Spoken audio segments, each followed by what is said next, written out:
Le tramway de Reims fait travailler les entreprises de la région. Coup de projecteur sur la CEFAC à Monthermé dans les Ardennes. La société est spécialisée dans les ponts de levage pour la maintenance. Après une période difficile, elle a su rebondir en misant sur le savoir-faire de ses salariés. Michel Pigeon, Paul-Antoine Boudet.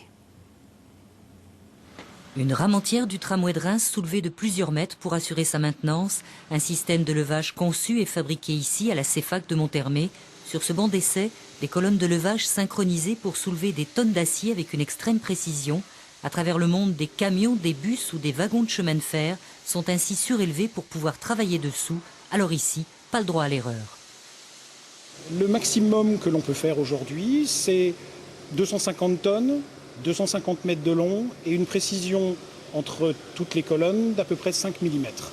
Notre objectif aujourd'hui est de descendre cette précision environ au millimètre sur à peu près autant de colonnes. Ce qui veut dire quoi pour le matériel soulevé?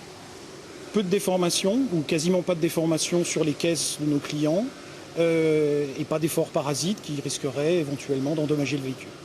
Avec d'autres cadres, l'actuel PDG a repris l'entreprise il y a 5 ans. Une nouvelle gamme de produits et des innovations ont baissé les coûts de production.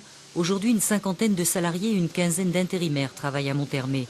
Un projet qui n'a pas choisi la délocalisation vers d'autres pays, mais qui s'est appuyé sur un savoir-faire local. Si vous avez un travail qui est peut-être plus rapide, mais qui est un peu moins bonne qualité, il faudra dépenser plus d'argent pour le contrôle. Dans les Ardennes, on a une main-d'œuvre très qualifiée qui fait un travail très bon du premier coup, et ce qui fait que les contrôles sont plus simples et plus, disons, compétitifs. Du train de Shanghai au bus de Charleville, ses clients sont répartis dans le monde entier. Le marché concerne aussi l'entretien du parc de matériel installé.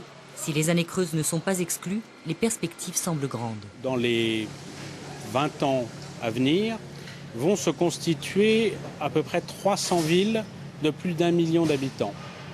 Une ville d'1 million d'habitants a besoin d'une infrastructure de bus pour le transport des gens, de métro, de tramway. Et notre activité est largement dépendante de cette croissance-là. La prochaine installation sera inaugurée au Technicentre ferroviaire de Saintes, en Charente-Maritime.